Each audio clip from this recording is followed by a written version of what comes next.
Well, we're here again today. This is segment number 2.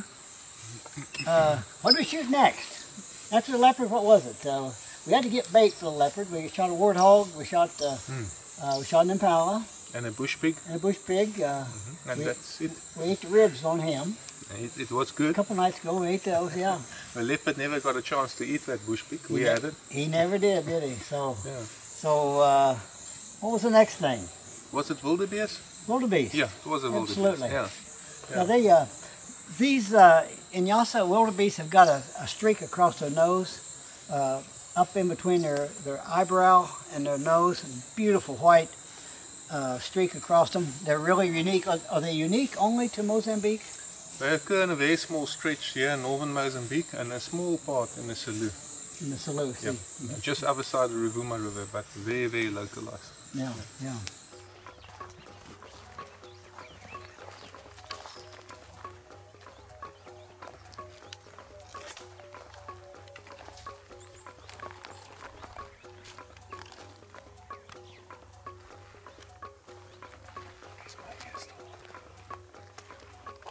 What did you say? We're going to find our way back? Yeah. You said yes. I asked him if we were going to find our way back. He says, we're going to try.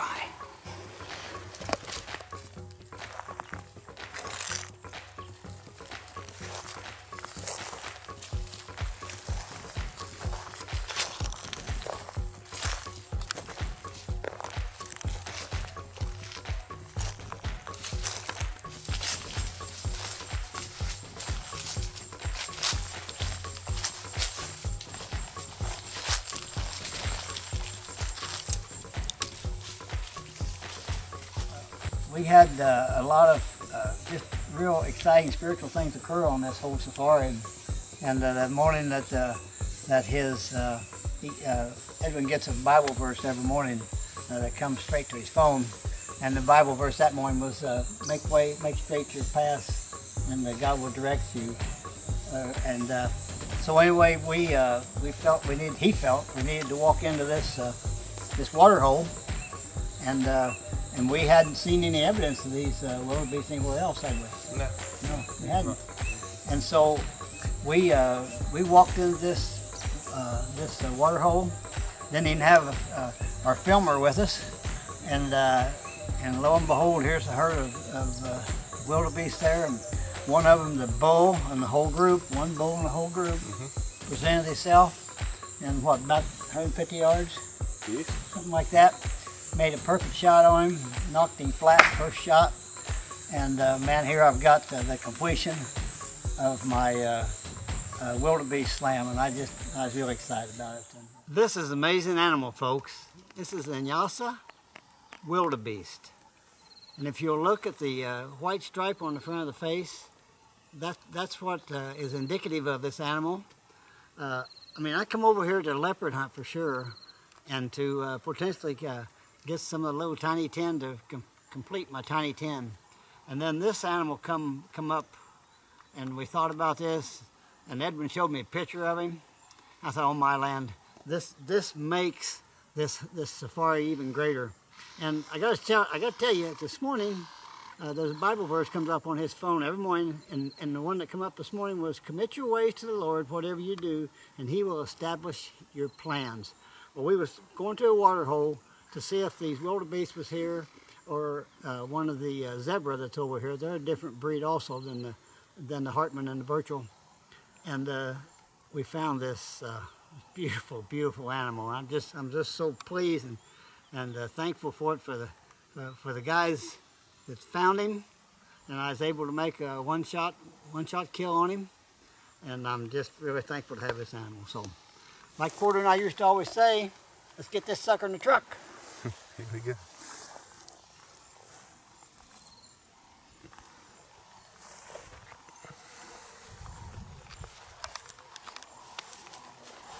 Look at the tail on him.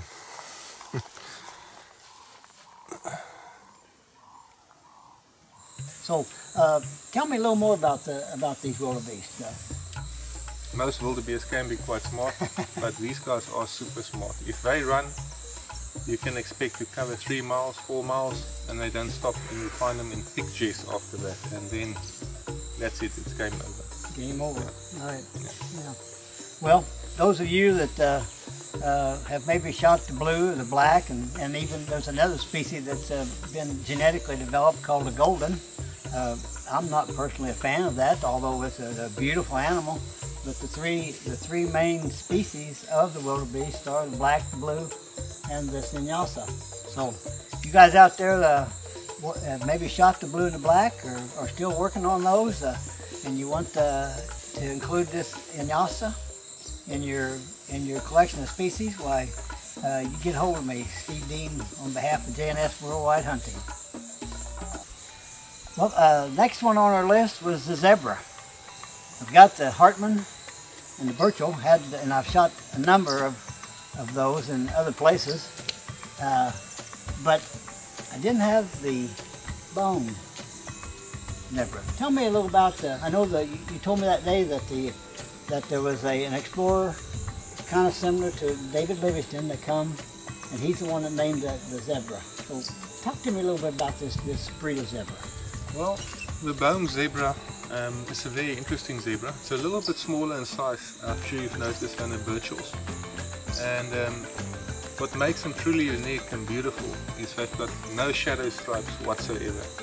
So the white is pure white, and also goes all the way down to the roof. And then the lines on the face are very, very fine and very beautiful.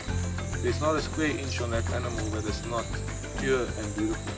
The lines are very, very clear cut and very clean. The definition of it is just, it's really a stunning animal.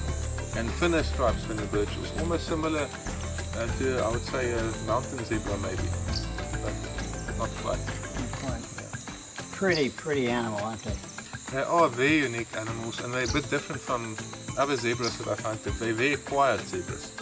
You very seldom will hear them call each other, and even if you call them to make a zebra call, they're very quiet, and they very seldom will respond. And they are very smart. They don't mess around. How many groups did we try to get up on? I think we had 2 groups. Now I remember, we walked in that one day to the waterhole, and we saw a couple of zebra, and we wanted to shoot a stallion.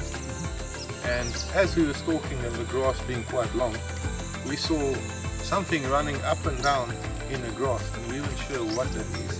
And when we got a little bit into a better position, we saw that it was a foal, and we did not want to make a mistake of accidentally shooting the mare and shooting its mother. It was still dependent on its mother, and plus we wanted the stallion. Yeah. So we tried to get closer, couldn't quite see it, and they took off. And that was the end of that particular one. And that's fine, like we always say, if they go, there's no pressure. We'll find another one. But the important thing was, you know, the one that he had kind of identified for me turned out to be the mother of that foal. Exactly. And if I'd have shot her, you know, she wasn't a stallion, of course. Yeah. And that little one might have had difficulty surviving. Exactly. That was the one that was presenting the clearest shot. Yeah. And as a devil would have it. And if we shot it, we would have felt very, very bad. Yeah, and he pointed out to me, he said, now you got to remember now, the difference between a stallion and a mare is the stallion has the white stripes and the mare has the black stripes. So you guys figure that one out, okay? It always works, because we got a stallion in the end. Yeah, we did. Killed a beautiful stallion, beautiful stallion. So you guys, if you're interested in collections, you know, that's part of what JNS does, is we want to identify species, and so when somebody asks me about a particular hunt, and if you live in my location, I can show you these species, because that was part of our business model, was to be able to have in our viewing area animals mounted in their likenesses, so as you can see what they are. So, but anyway, what was we hunting when we finally finally seen that zebra? We was on doing something else. The one I finally got. We were planning to go after red duiker, I believe. We're still looking for a red duiker, weren't we then? Yeah. Yeah. And we drove past this road, and very far on the plains, I think it was about 500 yards away, the trackers looked that direction and they didn't say anything, and I looked out the window and I saw a zebra. I didn't see it. And as I got off, and I said, come, let's get the shooting sticks. The trackers, they looked at me like I'm mad. And I said, there's a zebra. And then my tracker, Timoto, said, in front or behind the waterbuck. Then I started wondering, maybe my eyesight is going or something. But they happened to be just in front of him and actually mixed up. There was a lot of game. When we stalked them, remember, we had to divert from the impala. Yeah. Then we had to watch out for the waterbuck, and we were sort of wedged between all of them. Yeah, yeah. And we had to wait for the right one, and it was an absolute blessing that the stallion came out and stood wide in the open. He was the only one out of five actually, that we could see clearly. Yeah. But we could see, but it's a stallion, thick neck, Yeah. it's a bigger shoulders, could see. Yeah. And he had what, black stripes? Yeah, he had black stripes. That's important. And you got him, perfect shot, you got him. Yeah, I did, yeah. Well, guys, if you're looking for the slam for zebra, you have to come here, right? To get that bone zebra. So if you're after those guys, any of them, you get a hold of me, and I'll get you set up and get you on your way to collecting these trophies. So on behalf of JNS Worldwide Hunting, this is Steve Dean. Edwin, God bless you, brother. Likewise, Thank you very much. Thank you, sir. This is a really unique zebra. There's Hartmans, there's Burchells, and this is Bohm.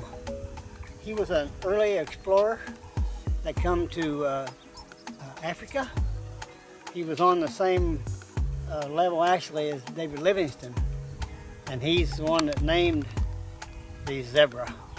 If you'll take just a look at this animal, just absolutely gorgeous. You know, to shoulder mount this animal is almost illegal. So I'm going to rug this guy, and he'll join the floor with my other species of zebra. I'm thankful for my outfitter, PH, my guys, incredible guys. Just amazed at how these animals look. So we got an old saying. What is it? Let's get this sucker in the truck. Let's do it.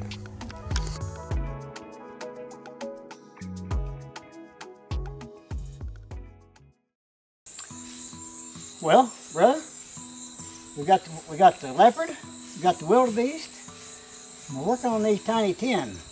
We sure are. Let's talk about the tiny 10.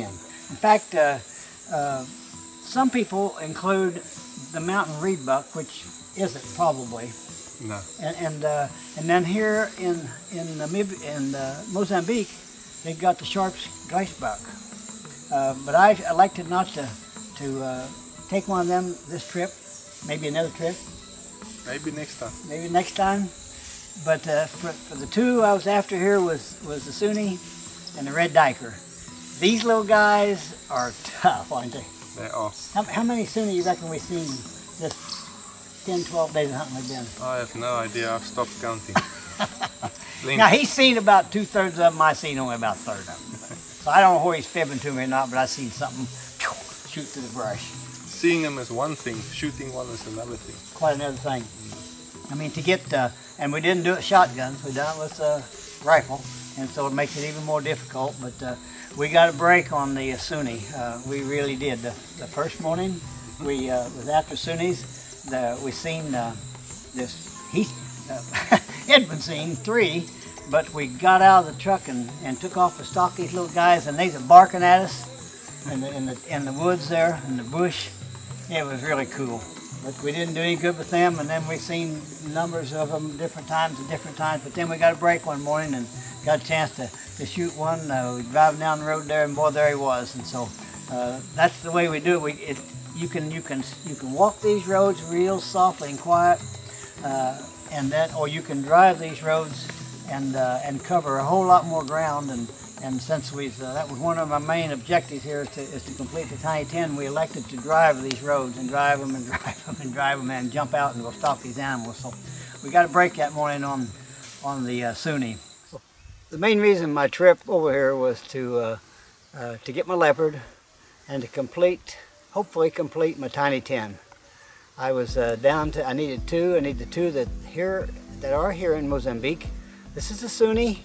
Got the red diker left, and that will complete my tiny 10 in Africa. And this hunt has been incredible. We've hunted these little guys.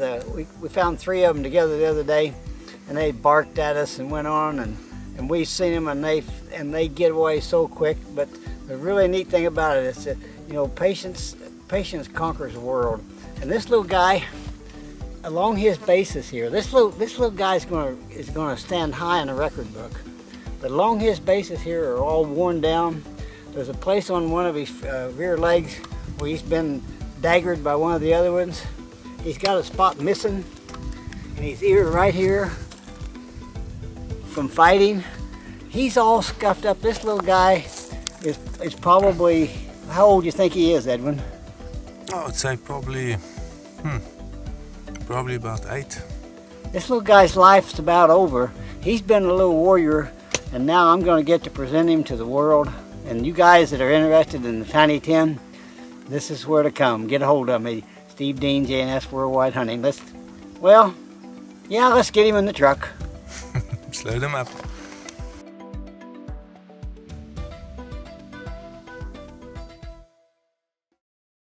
The red diker was the last one that we had on that, and tell a story about how many we've seen and how hard it was to get up on that little guy and everything that happened right there. Well, again, there's quite a lot of them. We've seen plenty of them, and they've got quite a variety of habitat. We see them in the thick riverine forest, we see them in the jess, we see them sometimes even in the more open areas. But no matter where they are, they're quite sneaky, and they don't stick around in the open for long. So if they get a chance and they see a thick bush, they'll be in it. And we saw a lot of them, and then finally we found 3. And there was 1 male in it and 2 females. Yeah, or maybe 4. That last one that come along might have been a different one. I think it's a different one that came from the side. Yeah. And it was actually had nothing to do with those ones. But who knows? Maybe one of the females was in heat. Yeah. And maybe we actually stopped the fight there because of those 2 lambs got with each other. They would have been busy fighting. Yeah. They. In fact, we seen one, and we jumped out of the truck and drove on ahead and come back and talked to him, and we couldn't do anything with him. We come back and we was going to go look for another one, and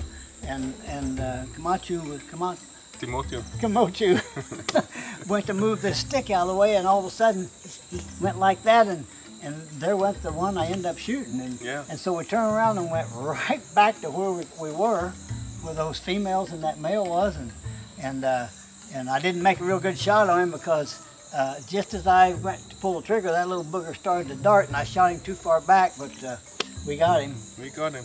And you guys, after your tiny 10, the Sunni and the red diker are other places, but with this guy here, they're pretty achievable. You know, the Stimbuck and, you know, the Cookspringers and all those other dikers, and the Dick-Dicks in Namibia. There's a number of different places you can get those little guys, but if you're interested in that achievement of the tiny 10, you get a hold of me, Steve Dean, on behalf of J&S Worldwide Hunting. Red diker. This is the last of the tiny 10 for me here in Africa. This little animal is an incredible little animal. They're difficult to hunt because it's hard to tell whether you've got a female or a ram. That little tuft of hair right here sticks up in the middle, and it's really hard to tell whether it's a ram or it's a female. But those horns down in there, guys, nice little horns down in there. But I'll tell you, my bunch has done an incredible job here. Edwin Young and the boys back there with the good eyes. This completes the tiny 10. I'm really excited about this. So you guys out there interested in tiny 10, get a hold of me. Steve Dean, J&S Worldwide Hunting. We're gonna need a winch to get this big guy in the truck. What makes these difficult, you see this tuft of hair here? To identify these in the brush. Down here's the horns. See that? way down there, but this hair makes it so difficult for the pH to find out if it's a ram or it's a female. It's a great little ram right here.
Zimbabwe.